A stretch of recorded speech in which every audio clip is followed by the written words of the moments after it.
What's up, you guys? What's up? Welcome to your workshop towards your holiday abs. Now, check this out. I want to show you guys my 4 quadrants of how you're going to be successful and how you can just really eliminate all the guesswork when it comes to what to do, your plan of attack. Because again, remember, when we're stripping off body fat, it's unnatural, okay? Your body doesn't want to lose body fat. So in order to conquer your goals, you absolutely have to be strategic with how you approach your goals, okay? So what I want to go over is explain to you why things that you did in the past you may have failed and it seemed like it worked for a little while, but then like you just fell off or the fat came back. So I want to explain exactly what's happening in your head and what's happening physically to your body. So let's go ahead and get to it. On these 4 points right here, I got the low payoff. We got things that we do that's hard. We got results. This is where you want to be. And we got things that we do that's easy. Okay? So like, let's say you're starting right here in the middle. Okay? You're kind of like, where do I go from here? I'm just maintaining my weight. I'm maintaining what I've been doing for the last couple months or couple years. I need change. So I'm explaining to you guys how you're going to create change. Number 1, when people do something new in the beginning, it might seem hard, right? I'm gonna use keto dieting, for example. So when someone follows a keto diet, and let's say they join CrossFit, that is hard. Now, in the beginning, you shoot straight up because it's new, but then you start to see results, right? You start to see like, wow, I'm going towards that goal that I want. I'm getting results. But what happens is over a long period of time, especially if you just did keto simply for the fact you just want to lose weight, but you didn't do keto really for the health benefits, for longevity. Like if you absolutely just know you're never going to eat carbs again, then you're going to stay in this level where it's hard. Well, guess what? You can't do hard for the long run. So what happens is you're getting results, but when you realize it's starting to get hard, you start to go back this way where it's hard, and now you're not really seeing results. It's a low payoff because you're exhausted, you're tired. Maybe even some of you all, and I brought CrossFit because CrossFit is just an extreme sport, and yes, it's a sport, okay? I like to use it for an example because a lot of people they're not endurance athletes. They can't do Olympic lifts. You got injuries. You're like me. You got a couple of years behind you. So then therefore you find CrossFit to be fun, but it's difficult to keep up with. So therefore the payoff is low because you find yourself not doing it as often.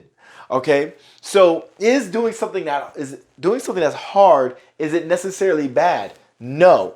But you want to do something anytime it's new, whether it's like level 1, 2, or level 3 hard, doesn't really matter. But eventually you want it to go towards results, but you want to gravitate towards something you can maintain.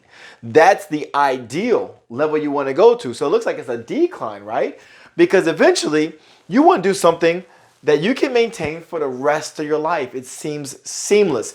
It's like for my personal schedule. I go running with my dog in the morning. That's not hard, but I do it to maintain the body that I developed. Working out once a day for 45 minutes. For me, that's not hard. Now, if I want to create change, if I want to see some lasting change, of course, I'm going to want to shoot back up, towards hard. So you see the peaks and valleys. So an example of that would be me going on a bodybuilding stage. I want to get even more lean and more ripped. Well, guess what? It's going to be hard, but eventually I'm going to taper off because I'm going to have a breaking point. So it's like, okay, this is all I can do. And then eventually I get on stage and then everything goes back down to the maintenance level. All right. So like that's kind of how it goes. You got your peaks and valleys, but you want to stay right here. This is your maintenance level. All right. This flat line right here. This is just maintaining, keeping a standard. Now, where's your top shelf? Some people's maintenance standard is down here, right? It's just easy because maybe they're sleeping on the couch. Maybe they got a sedentary lifestyle. Maybe that they work out sometimes, but all the time. So it's a pretty easy lifestyle to keep up with. There's nothing really challenging where your standard is. So really the bar of your standard is dependent on the individual.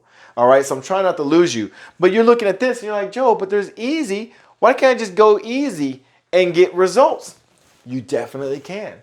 Now, what would be an example of doing something that is super easy and still get your results? Surgery. You can go and you can get your stomach tied. You can go and you can get liposuction. You can go and you can do all kinds of things in plastic surgery in the operating room. Now, you may get a certain result, but then ultimately, you're going to find yourself back to a low payoff.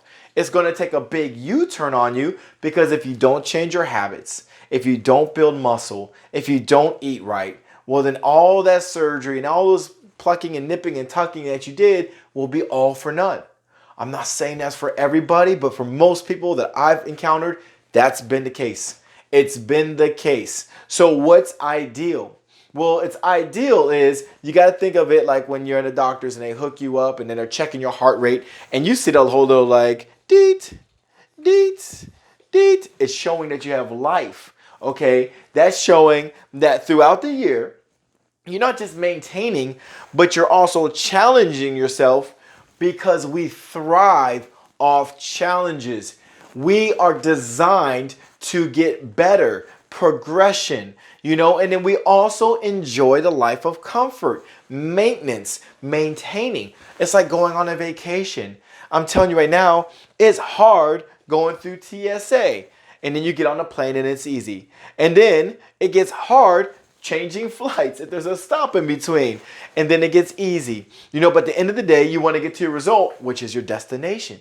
And then you just keep repeating that pattern. But we live off that because at the end of the day, when you're going through some stuff, when you go over some obstacles to get to your goal, you thrive off that because you enjoy it even more. I went to the Bahamas and I remember we went to these crappy airports and you're going international travel and it's hard. But when we got to the hotel room and they were just treating us like we're VIP, it made it all worth it. All that garbage we had to go through, it made the destination so much sweeter. So when you're doing this and you're deciding on what you're going to do, remember that hard things that we do are necessary. And there's nothing wrong with easy, but then you don't want to live in easy because again, you're taking shortcuts and you're living below your standard. And when you live below your standard, the ultimate result is you're going to a low payoff and then ultimately you don't get what you want. And now obviously no one wants to live in the zone of low payoff. We all want to thrive. We all want results. And the only way you're going to peel off those layers of fat that's been just haunting you for the last couple of years is you absolutely have to work hard, get results, and make sure your standard is something that you can maintain once you get to where you want to be. But always, always, always ensure throughout your year you challenge yourself to get to another level. You get to another level, all those things you come by, when you face new challenges, it's going to be like nothing. You're going to be like, this is easy work. All right? I hope you guys like this little workshop I did it for you guys. Make sure you guys keep tuning in to these classes because it's going to grow you. All right, guys. You have a good one. I'll see you guys in class.